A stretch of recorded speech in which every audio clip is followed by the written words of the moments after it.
এই চ্যানেলে সম্প্রচারিত সকল খবরই সচেতনতামূলক এবং শিক্ষণীয়, কোনো কিছুই প্রভাবিত নয়। মাদক ও কাফ সিরাপ সহ গ্রেপ্তার এক ধৃতের বাড়ি মালদার কালিয়াচক থানার ভারত বাংলাদেশ সীমান্তের কাঁটাতারের ওপারে ভারতীয় ভূখণ্ডের 200 বিঘা বাগানবাড়ি এলাকায়। তার কাছ থেকে উদ্ধার 387 বোতল মোদক, কাপ সিরাপ, ফেন্সিডিল। অভিযুক্তের নাম কবির শেখ, বয়স 25, ভারত বাংলাদেশ সীমান্তের গোপালনগর ও শ্মশান এলাকার মধ্যবর্তী কাঁটাতারের ওপরের ভারতীয় ভূখণ্ডের গ্রাম 200 বিঘিতে।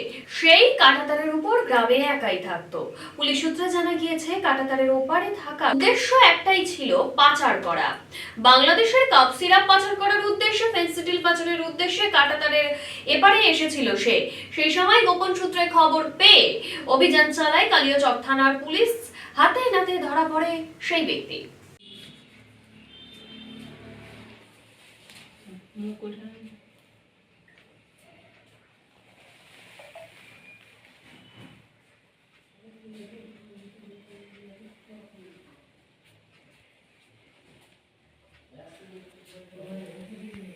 অর্পিতার বাড়িতে। আর এখানে